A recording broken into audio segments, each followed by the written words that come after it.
Здравейте! Ако се чудите защо правя лицеви опори, това е защото днес искам да ви покажа една доста напомпана кола.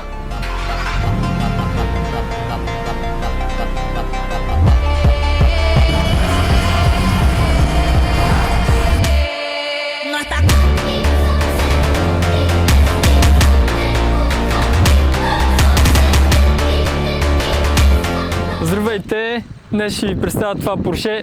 Също съжалявам. Това е Range Rover Velar Autobiography 25-та година.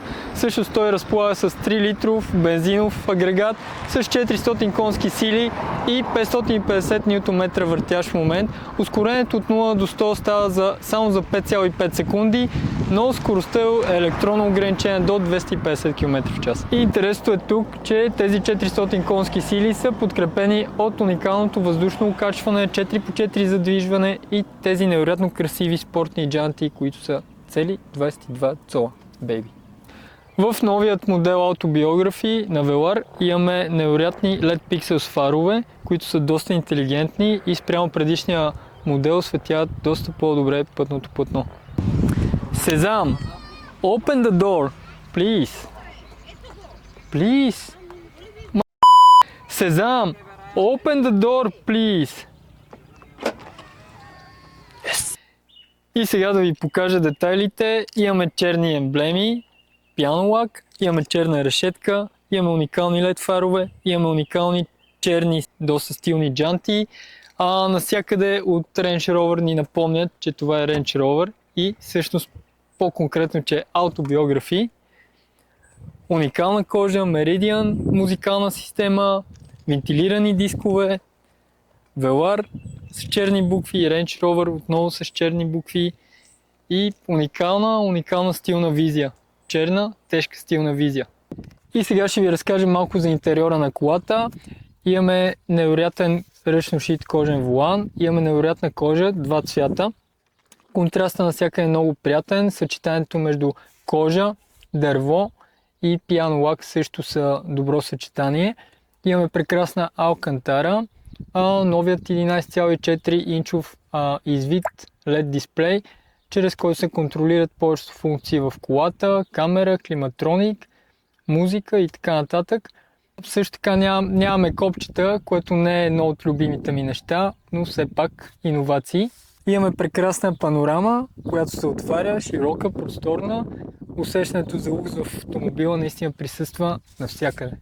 И сега ще ви покажа отзад. Отзад е доста комфортно. Имаме екстри като обдухване, подгрев на седалките, кожата е много мека, усещането е много приятно. Може да си пътувате дълго необезпокояване в пълен лукс и комфорт. Супер! Ела за малко при мен. Чуваш ли тази музика? Чуваш ли я? Това е Бетовен, класика. Елата сега да ви покажа багажника.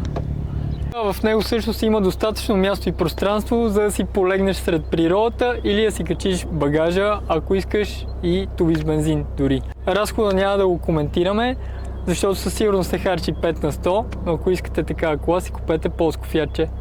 И също нещо много важно, въпреки че се забавляваме, караме много мощни и бързи коли, показваме в моя канал, искам да акцентирам върху безопасността, върху шофирането на младите шофьори, отново да ги призова да бъдат по-разумни на пътя.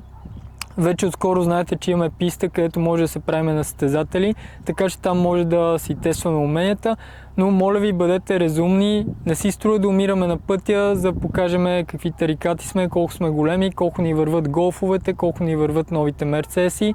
Нека да оставаме живи, да бъдем толерантни и да бъдем умни. На първо място да не забравяме да пазиме себе си и останалите участници в движението, защото по-важно е да останем живи и здрави.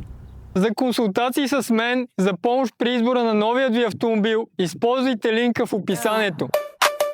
You swipe left on my heart like a tired app. Two-step verification, but you knew the trap. Said I need space, but your timeline's packed. Our flame died quicker than a birthday snap. Your lips dripped honey with a cyanide twist. Canceled our plans like a streaming service miss. We were Wi-Fi strong, but you switched to 5G. За мен този Range Rover изобщо не е никакъв паркетен джип, а вие какво мислите? Was on sale, you changed the password. Now I'm locked out the vault. Bad love, you just bad math. Subtract the trust, add the lies back.